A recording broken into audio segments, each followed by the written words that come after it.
신혼부부가 또 이렇게 말씀을 잘 봉독해 주니까 아주 좋습니다. 은혜롭고요. 너무 고맙습니다. 오늘 또 예배를 위해서 이렇게 아름답게 데코해 주시고 또 우리 예배 성찬을 위해서 또 안내해 주시고 예배 준비해 주신 모든 분들 고맙습니다. 우리 감사의 박수 드립시다. 네, 제가 아까 이렇게 찬양 부르다가 문득 그런 생각이 떠올랐어요. 이렇게 성탄 트리를 아름답게 이렇게 장식했는데요. 이거를 그대로 1년 내내 두어야겠다. 그리고 성탄이 지나면 새해 첫 주부터 전도 대상자를 정하고 그 이름을 기록해서 여기에 대신 걸고 우리가 내년에 1000명이 될지 5000명이 될지 모르겠어요. 내가 전도 이 사람 하고 싶어요. 그것조차 작정 안 하는 거는 그건 배신자입니다.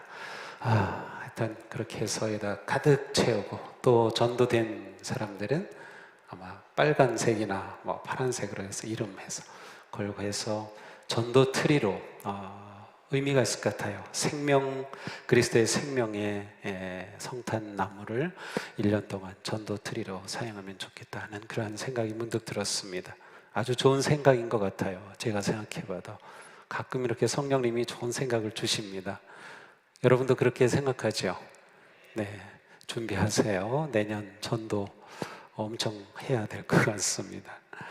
자, 오늘 우리는 희망을 뜻하는 첫 번째 조 지난주일에 밝혀서 예수님이 이 세상에 우리의 희망으로 오심을 고백하였고, 두 번째 평화를 의미하는 촛불을 밝혔습니다. 예수님은 진정으로 이 땅에 오신 평화의 왕이시죠. 그러나 2000년 전에 이 땅에 오신 그 예수님 오실 그 당시나 지금이나 세상은 여전히 어둡고 절망과 고통 가운데 있는 것 같습니다. 더욱이 지난 2년간 코로나로 인류는 육체적, 경제적, 정신적, 영적인 대공황을 겪고 있습니다. 우리의 목숨과 삶이 감염의 위기 앞에 놓여 있습니다. 믿음이 흔들리기도 하고 관계가 멀어지고 공동체가 무너지는 모습도 보입니다. 놀랍게도 2000년 전에 그 유대 땅의 모습도 별반 다르지 않았습니다. 오늘의 본문은 예언자였던 세례자 요한이 등장한 시대적 배경을 보여줍니다. 이 시대 배경이 어떤가요? 한번 읽어보겠습니다. 디베리오 황제가 통치한 지 15해, 곧 본디오 빌라도가 유대의 총독으로, 헤롯이 갈릴리의 분봉왕으로, 그 동생 빌립이 이두레와 드라고니 지방의 분봉왕으로, 루사니아가 아빌레네의 분봉왕으로, 안나스와 가야바가 대제사장으로 있을 때에. 자, 이 두 구절은 그 당시의 역사적인 시대 배경을 우리에게 잘 보여주고 있습니다. 디베리오 황제라고 되어 있는 이 황제는 티베리우스 황제, 로마의 2대 황제입니다. 14년부터 37년까지 통치하였습니다. 빌라도가 나오죠. 이 빌라도는 유대 통치자였어요. 26년에서 36년까지 통치했어요. 예수님이 십자가에 달려 돌아가실 때 바로 그때 이 빌라도가 유대 총독이었죠.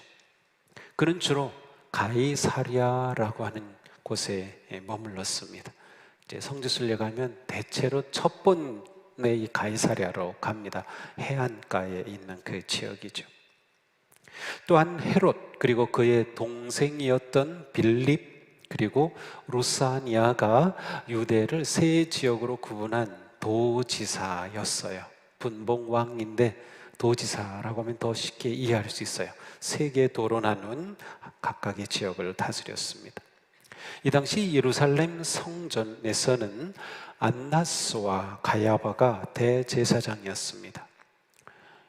원래는 안나스가 먼저 대제사장이었다가 해임되었는데 그의 사위였던 가야바가 대제사장이 되었어요. 그래서 안나스는 해임된 후에도 자신의 사위가 대제사장으로 있는 그동안 아주 강력한 영향력을 미치면서 대단한 막후 세력의 종교 지도자였던 사람입니다. 이 당시 유대는 로마의 지배를 받고 있었고 지도자들은 권력 투쟁과 탐심에 빠져 있었습니다. 과도한 세금과 착취로 백성들은 극심한 곤경에 처해 있었습니다. 종교 지도자들조차도 권력과 재물에 눈이 어두워서 백성들을 위로하지도 희망으로 이끌지도 못하였습니다. 사회는 안정과 평화를 찾지 못한 채 두려움과 불확실성 흔들리고 있었습니다. 바로 이러한 상황에서 하나님의 말씀이 빈들에서 사가랴의 아들 요한에게 임하였습니다. 하나님의 말씀은 시대를 향한 하나님의 목적과 계획을 드러냅니다. 우리가 지금 코로나 상황인데요, 이 상황에서 하나님의 뜻이 무엇일까 알기 원한다면 우리는 말씀과 기도를 잡아야 돼. 이거 말고는 없어요. 정치 지도자들이 길을 보여줄 것 같습니까? 천만에요. 아닙니다. 종교 지도자들이 길을 보여줄 것 같습니까? 천만에요. 말씀입니다. 이러한 상황 가운데 하나님의 말씀이 임하였어요. 절망의 시대, 어둠의 시대, 위기 시대의 하나님의 말씀은 세상을 호령하는 권력자들, 안나스와 가야바와 같은 종교 권력을 행사하는 화려한 성전이 아니라 광야에 있는 가난하고 경건한 요한에게 임했습니다. 시대를 향한 하나님의 말씀은 종교 권력과 지위에 심취한 종교인들에게 주어지지 않았습니다. 종교적 지위가 있다고 해서 그들에게 자연적으로 하나님의 말씀이 임하는 것이 아닙니다. 교회 지도자들이 조심해야 될 게 이거예요. 목사라고 해서, 전도사라고 해서, 장로라고 해서 하나님의 말씀이 저절로 주어지지 않아요. 하나님의 말씀은 광야에서 하나님을 대면하며 고독하게 살았던 요한처럼 하나님이 부르신 소명을 붙잡고 광야 같은 현실 앞에서 겸손하게 살아가는 신실한 하나님의 자녀들에게 주어집니다.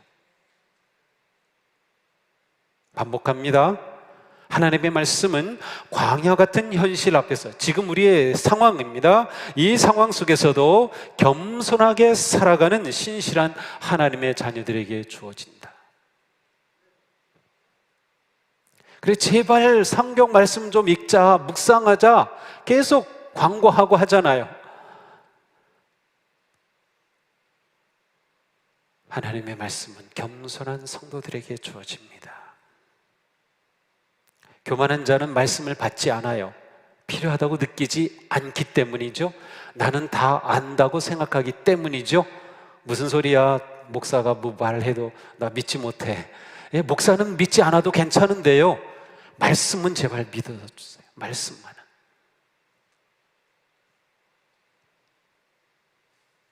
하나님의 음성은 낮은 곳에서 들립니다. 하나님의 음성은 세상의 힘과 교만과 자랑과는 먼 곳에서 들립니다. 우리가 이런 상황에서도 겸손하게 무릎 꿇을 때 하나님의 말씀이 우리에게 주어져요.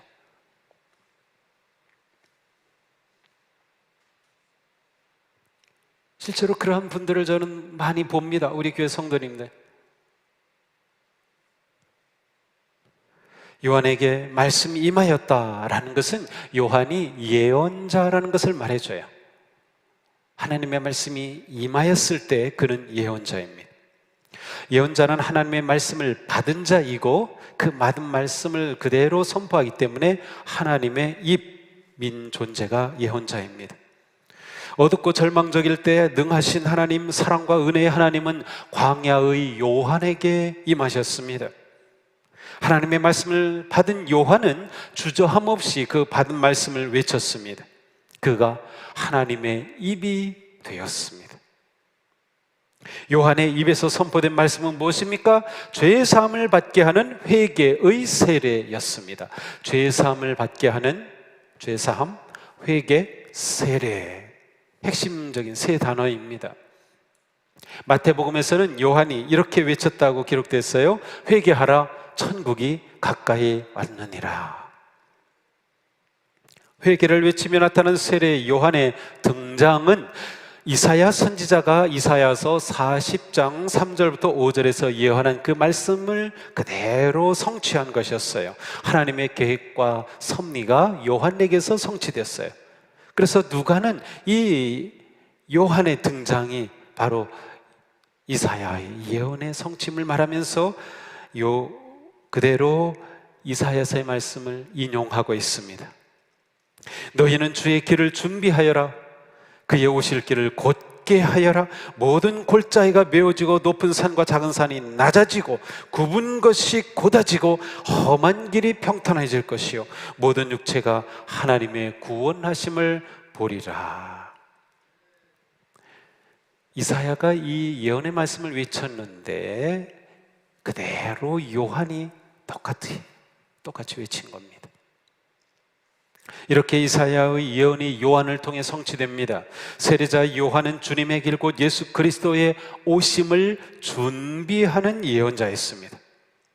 요한은 회개의 메시지를 선포함으로 그리스도의 길, 그리스도께서 오심는 그 길을 예비하였습니다. 모든 육체가 하나님의 구원하심을 볼 수 있도록. 예수님이 오신 것은 구세주로 오신 거죠. 그런데 그분이 구세주이심을 볼 수 있도록 그 길을 예비하는 것입니다. 어떻게 예비했습니까? 골짜기가 메워지고 높은 산, 낮은 산이 낮아지고 굽은 것이 곧아지고 험한 길이 평탄해지는 거예요. 이미지를 그려보세요. 주님이 오시는 그 길을 그렇게 예비하는 겁니다. 요한이 선포한 죄 사함의 회개의 세례는 어떻게 주님 오심을 준비해야 하는지를 잘 보여줍니다. 회개라는 것은 돌아선다는 것이에요. 하나님을 떠났던 죄인이 하나님께로 돌아서는 것입니다. 또한 회개는 의지적인 결단은 물론 행동의 실천이 뒤따르는 전인적인 인생의 방향 전환입니다. 내 존재 자체가 방향을 바꾸는 겁니다. 잘못된 길에서 돌이키는 겁니다. 죄에서 돌이키는 거죠. 죄의 사함, 그것은 무엇이에요? 자유와 해방입니다. 죄의 굴레로부터, 죄의 심판으로부터 자유와 해방을 누리는 거예요. 죄의 사함을 통한 자유와 해방의 상징이 세례입니다. 이스라엘은 홍해와 요단 강을 건너서 자유와 해방을 맛보았습니다. 물을 통과하는 것은 새로운 나라에 들어가는 문이었습니다. 홍해를 지나야 했고 요단강을 건너야 새 나라가 열렸던 것이죠. 세례는 바로 새로운 나라, 하나님의 나라로 들어감을, 시작함을 의미하는 상징적이고 거룩한 행위입니다. 우리 지난 금요 은혜 밤에 여기서 세례식이 있었어요. 우리 고3 학생 한 명이 세례를 받았어요. 다음 주에 세례 받을 수 없는 상황이 되어서. 세례가 뭐냐? 하나님 나라로 들어가는 관문입니다. 물을 건너는 거예요. 홍해와 요단강을 건너는 성경적 이미지가 담겨져 있어요. 영어로는 세례를 그냥 일반적으로는 baptism이라고 하지만 initiation이라고도 해요. 출발이다, 시작이다 라는 뜻이기도 합니다. 회개를 통해 하나님이 우리 인생으로 들어오시는 길이 열립니다.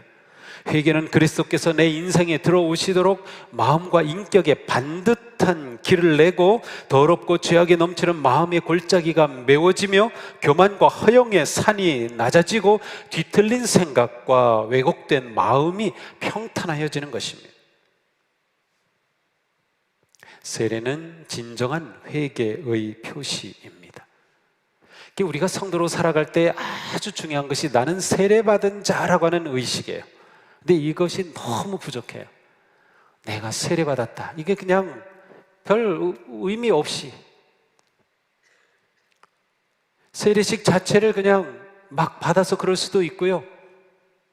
제대로 세례 준비를 하지 않아서 그럴 수도 있고, 배우지 못해서 그럴 수도 있고, 그러나 내가 세례자다. 이 의식이 너무 중요합니다. 회개를 통해 마침내 모든 육체가 하나님의 구원을 보게 될 것이다. 하나님의 구원을 본다는 것은 바로 예수 그리스도의 오심, 그 길이 준비되어 그 예수 그리스도를 영접함으로 내 삶의 무심으로 자유와 해방의 그 구원의 은혜를 누린다는 것이에요. 모든 육체가 하나님의 영광, 그 구원의 영광을 보도록 말이죠. 구원은 회개의 열매입니다. 요한은 그리스도의 길을 예비하기 위해 세례를 베풀었어요. 그래서 세례자 요한이라고 불립니다.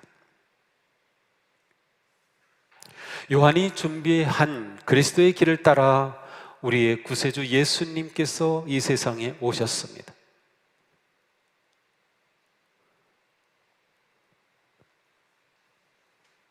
예수님이 세례 요한보다 6개월 좀 늦게 탄생하셨어요.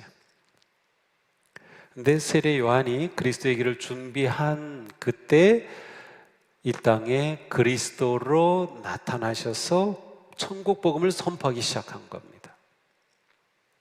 그렇게 예수님은 공생애를 시작하셨습니다. 우리는 그 길로 오신 그리스도를 만났고 그 그리스도를 믿고 그 그리스도를 따르는 그리스도인입니다. 이제 세례자 요한의 예언자적인 삶은 지금 우리가 어떻게 살아야 하는지를 보여줍니다.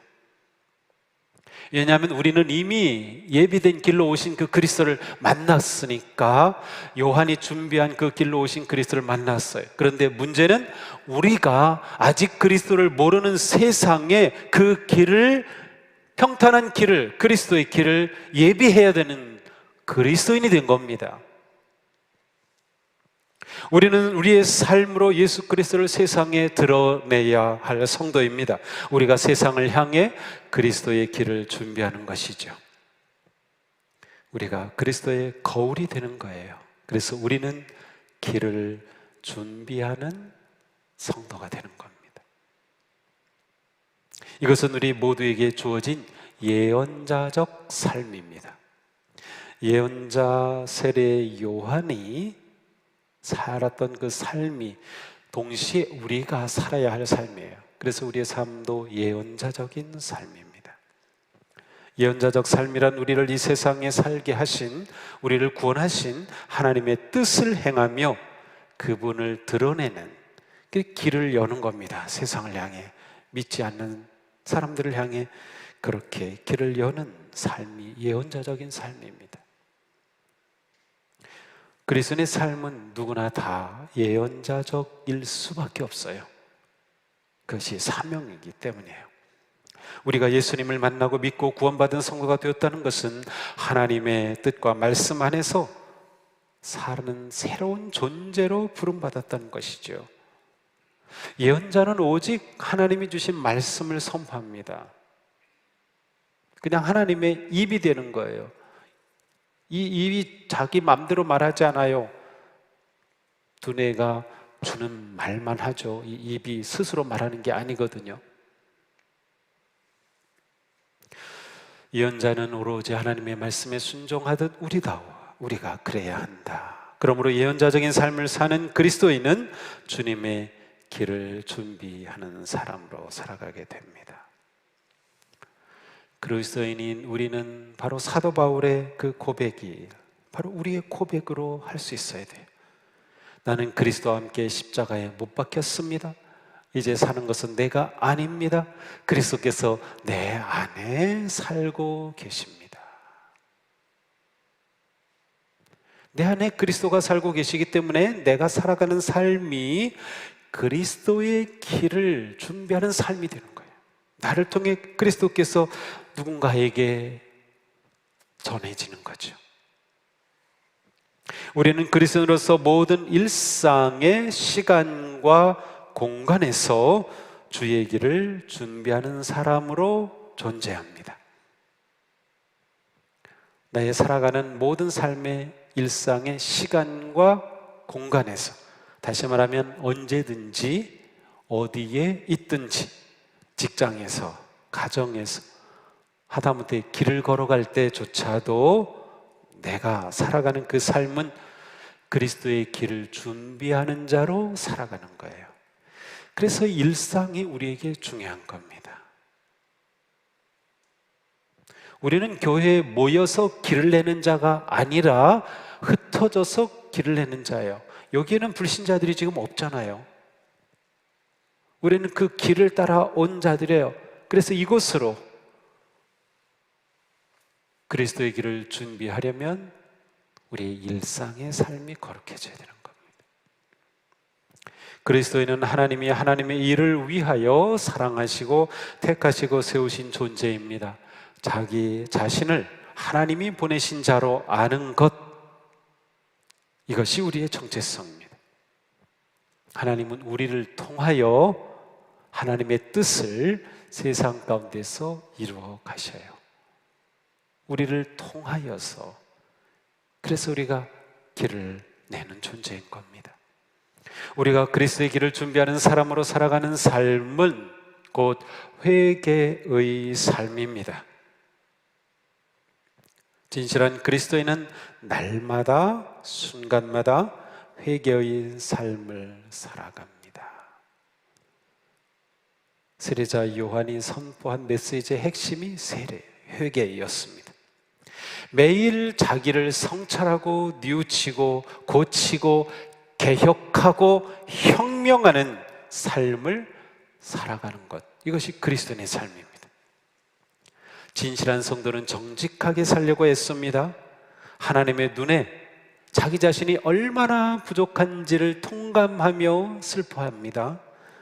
남의 눈에 티끌이 아니라 자기 눈에 들보를 보는 사람입니다.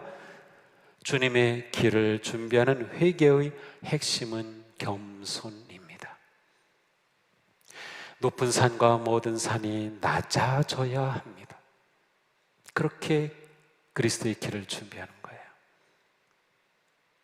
내가 안다 생각하고, 내가 잡았다고 생각하고, 내가 최고라고 생각하는 한 그 삶에서 돌이킴과 회개는 없습니다.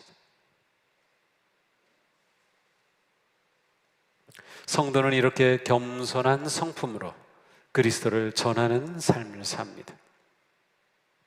이것이 그리스도의 길을 준비하는 거예요. 모든 삶의 자리가 하나님의 뜻을 행하고 하나님의 뜻을 이루는 삶이 되는 겁니다. 오늘 본문에 이어지는 말씀에서 세례자 요한은 회개의 메시지를 들은 사람들이 우리가 무엇을 하리까 이렇게 물어봅니다.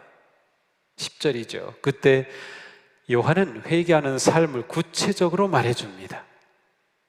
속옷을 2벌 가진 사람은 없는 사람에게 나눠주고 먹을 것을 가진 사람도 그렇게 하여라.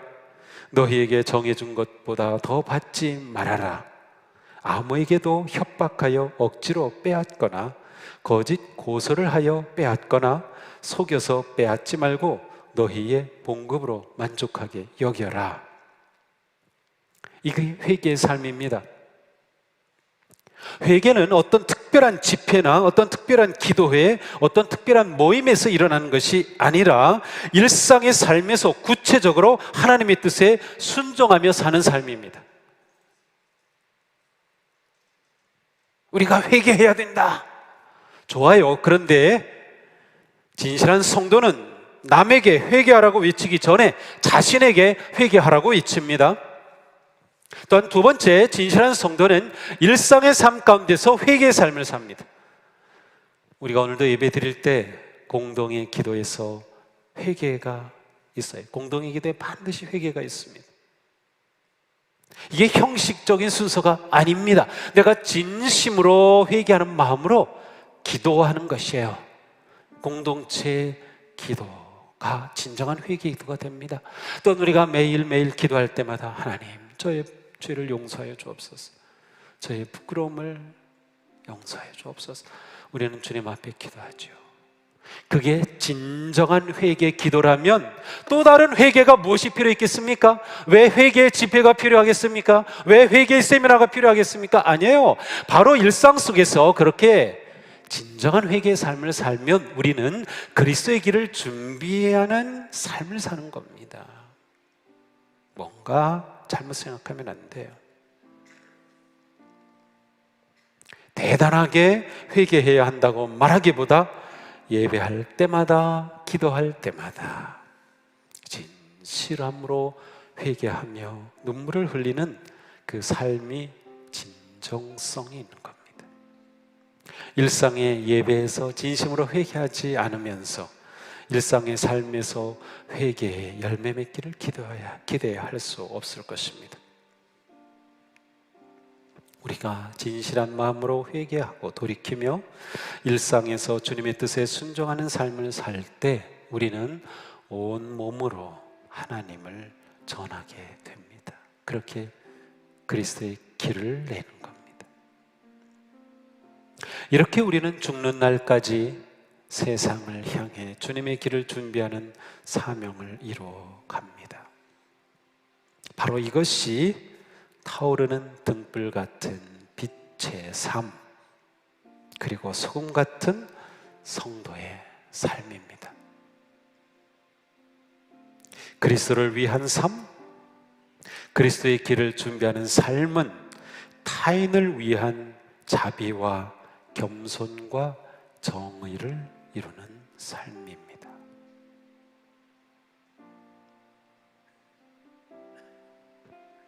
우리는 너무나 자기중심적으로 되어 있어요. 이거를 깨뜨려야 합니다. 이 대림절 기간이 바로 그 기간이에요. 주님 오심을 준비하는 겁니다. 회개의 기간입니다.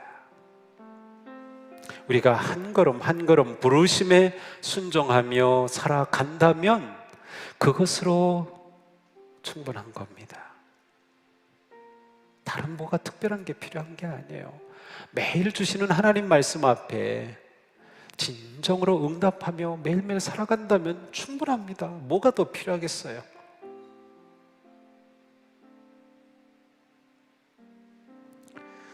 그렇게 살 때 거룩한 하나님의 사랑이 우리 안에 풍성해질 겁니다. 겸손히 순종하는 선한 마음에 기쁨과 행복한 웃음이 넘칠 겁니다. 회개와 헌신의 삶에 거룩한 의의 열매가 가득할 것입니다. 이렇게 우리는 그리스도의 오심을 준비하며 하나님을 기쁘시게 사람을 복되게 하는 거룩하고 아름다운 교회로 세워질 것입니다. 마라나타, 우리 주님 오셨습니다. 마라나타, 영광과 승리의 주님 오실 것입니다.